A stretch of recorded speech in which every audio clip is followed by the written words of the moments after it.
Pertanyaan Anda menarik, sesungguhnya tidak pernah menguat. Oke, ya selalu turun-turun terus ya nilai rupiah kan? Artinya ada kesalahan sistem perekonomian. Ketika pertanyaan Anda seperti itu, menunjukkan bahwa sesungguhnya perekonomian Indonesia tidak pernah menguat. Inilah jawaban kenapa mereka ingin redenominasi. Karena pada hakikatnya nilai tukar rupiah selalu jatuh terhadap US dollar. Oke. Ada interferensi, ada indoktrinasi, ada intimidasi, ada inflasi. Oke. Gitu. Jadi kita sok-sokan free market gitu ya?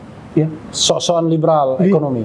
I see. Oke. Sebenarnya bukan sok-sokan. Ya. Sok berani loh. Kita misalnya ingin menilai secara objektif.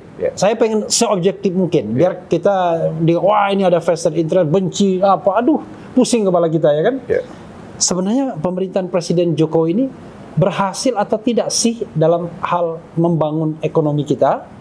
Kalau berhasil, apa indikator untuk mengatakan berhasilnya? Kalau tidak, apa pula indikatornya yang measurable, yang terukur? Silakan Bang, dieksploitasi. Kita ambil dulu indikator kerentanan eksternalitas. Oke. Kerentanan eksternalitas itu diukur dari berapa utang dibanding PDB. Oke. Lalu diukur lagi berapa cadangan devisa. Oke. Lalu diukur lagi bagaimana defisit transaksi berjalan. Oke. Itu ukuran kerentanan eksternalitas. Oke.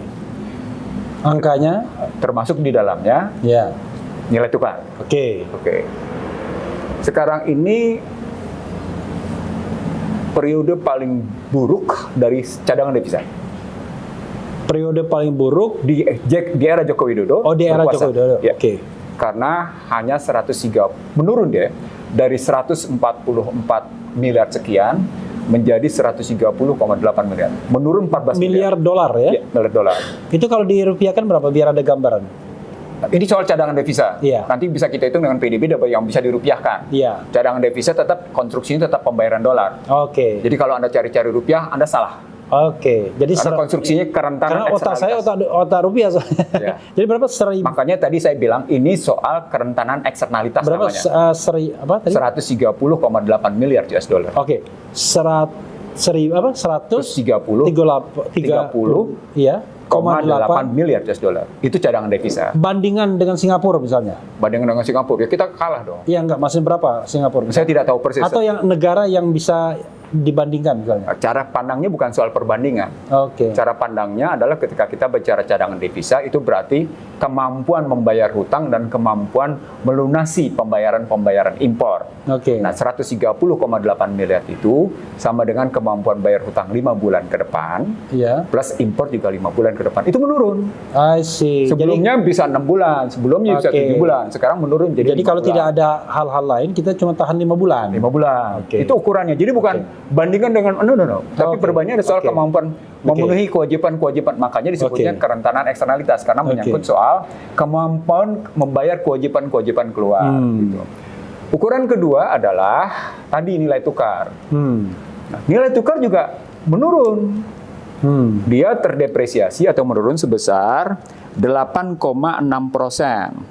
menurunnya. Dan ini cukup besar kalau dibilang menurunnya sampai 8,6%. Nah, depresiasi terbesar dalam sejarah kita berapa? Oh, pertanyaan Anda menarik. Iya. Sesungguhnya tidak pernah menguat. Oke, ya selalu turun-turun terus ya nilai rupiah kan? Artinya ada kesalahan sistem perekonomian. Ketika pertanyaan Anda seperti itu, menunjukkan bahwa sesungguhnya perekonomian Indonesia tidak pernah menguat. Inilah jawaban kenapa mereka ingin redenominasi. Karena pada hakikatnya nilai tukar rupiah selalu jatuh terhadap US dollar. Oke. Itu ngelihatnya. Tahu Anda berapa asal muasalnya? Ini kenapa tadi deh? Apa? Tahu kenapa kayak gitu kebijakannya? Ya. Karena segala sesuatunya Anda bebaskan. Oke. Anda membiarkan diri Anda diinvasi oleh kekuatan modal, teknologi, dan barang. Oke. Di tengah yang namanya Anda tidak punya kekuatan fundamental. Itu kata kunci kenapa saya bilang investasi asing, perdagangan bebas, gitu ya. Kebebasan perdagangan, kebebasan pada keuangan dan perbankan mengakibatkan 7I istilah saya. Ada invasi, ada intervensi, ada infiltrasi, ada interferensi, ada indoktrinasi, ada intimidasi, ada inflasi. Oke. Gitu. Jadi kita sok-sokan free market gitu ya? Ya. Sok-sokan liberal ekonomi. I see. Oke. Sebenarnya bukan sok-sokan. Iya. Sok berani loh. Oh, sok berani. Oke. Ya. Oke, itu indikator kedua, depresiasi. Iya, bisa kita lihat jatuhnya. Tadi saya bilang jatuhnya 8,6% dengan posisi 15.632 Dan itu rupiah. terburuk ya?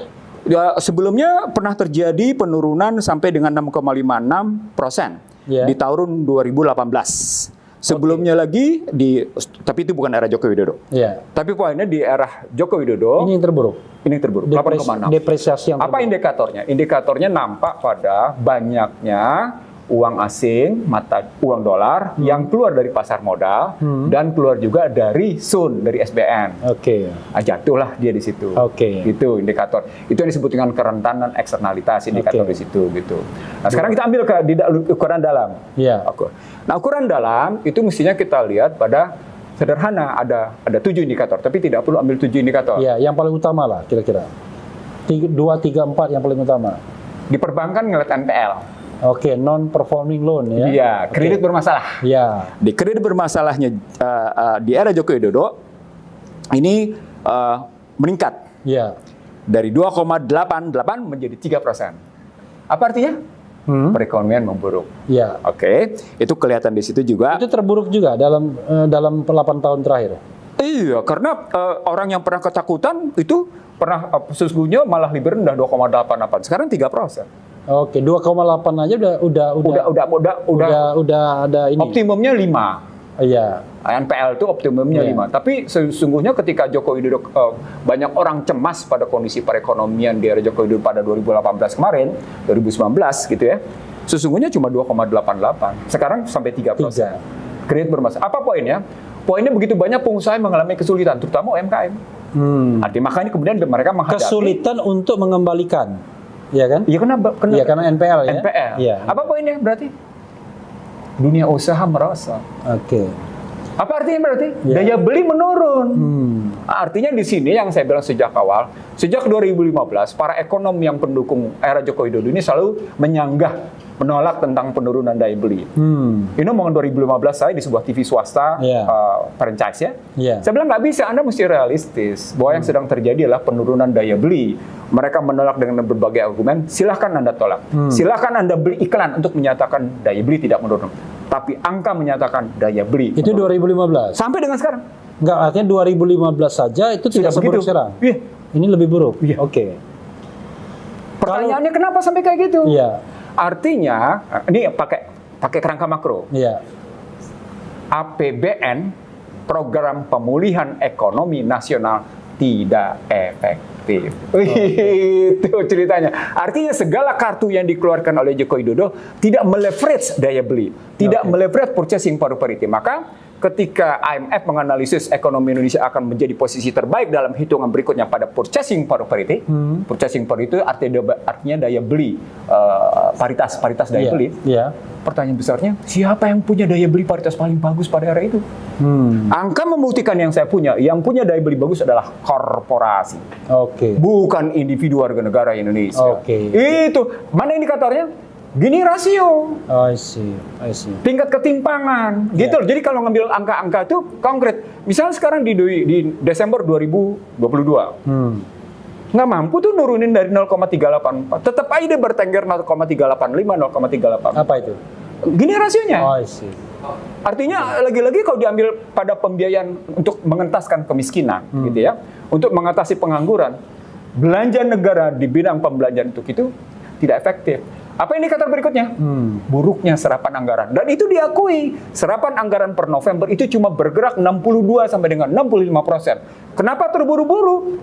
Karena kemudian memang kinerja anggaran dari tingkat 2 ke tingkat 1 sampai dengan ke tingkat nasional, serapannya jelek. Oke, itu another story ya, karena orang kan pasti yang awam kata, loh, berarti duit ada dong, tapi nggak diserap. Tapi itu soal yang lain. Jadi indikator yang domestiknya tadi ya, itu satu, ini baru satu kan? Dua sudah. Apa? Gini rasio. Oh, gini rasio itu tahu. Ya, kemiskinan, pengangguran, gitu kan, NPL salah satunya indikatornya gitu. Nah, lalu kalau kita lihat sekarang kemiskinan, angka kemiskinan memang gini rasio itu daya beli ya? Ketimpangan. Generasi kedua ketimpangan. Ketimpangan apa yang mengukurnya apa ketimpangan itu? Berapa besarnya pendapatan Dan- di para pihak 40% terbawah Iya. dibanding dengan 20% teratas, dibanding lagi dengan 40% tengah. Itu Oke. cara ngukurnya gitu. Oke, dan makin besar angkanya 0, sekian persen berarti Makin tinggi ketimpangan. makin tinggi. Iya. Berarti makin ini narrow semakin Iya. bagus. Iya. Oke, dan tidak ada yang 0 pasti ya. Oh, siapa bilang? Ada. Negara siapa misalnya? Qatar? Oh, Qatar 0,0. Wih, deket dia. Pantas saja dia bisa Piala Dunia. Anda baru lahir, Anda sudah dapat uang. Di Uni Emirat Arab Di begitu Qatar juga. begitu sama. Artinya bagaimana kata kuncinya sesungguhnya sederhana. Bagaimana Anda menarik relasi sumber daya, produksi dan supply chain, mata rantai pasokan. Sepanjang yang namanya sumber daya, produksi dan mata rantai pasokan pada hajat hidup orang banyak tetap dikuasai oleh negara dan dikembalikan kepada rakyat, maka Anda akan menghadapi yang disebut dengan Gini rasio rendah. I see. Sebaliknya di Amerika, sejak namanya mereka kena quantitative easing atau krisis 2008, hingga hari ini, Gini rasionya kanker stadium 4. Ya itu kan sama dengan Pak Jimli bilang kan, zaman Orde Baru itu justru different direction, politiknya makin otokratik, tapi ekonominya kok makin liberal. Kan bingung dia. Itu disertasi. Ya, wajar dia bingung. Dia nggak ngerti kok. Gitu. Nggak ngerti dia. Bukan, maksudnya kan harusnya kan satu direction kan. Kalau misalnya, politiknya makin ya otokratik sosialis, ekonominya makin liberal. Harusnya kan konsisten. Kalau kita mau membangun ekonomi Pancasila, politiknya Pancasila juga kan begitu. Ini kok beda gitu. Itu disertasi dari Pak Jimli. Ya, Jimli mengatakan di satu sisi politik bergerak secara otokratik, Ya. tapi di sisi lain ekonomi bergerak secara liberal. Liberal. Siapa bilang? Gitu. Enggak, itu disertasi dia. Tergantung periode kapan dia melakukan penelitian. Oke. Jadi nggak bisa kita ngelihatnya sepotong. Jadi Ya. dalam perekonomian, rentang waktu itu menentukan apakah penelitian kita itu valid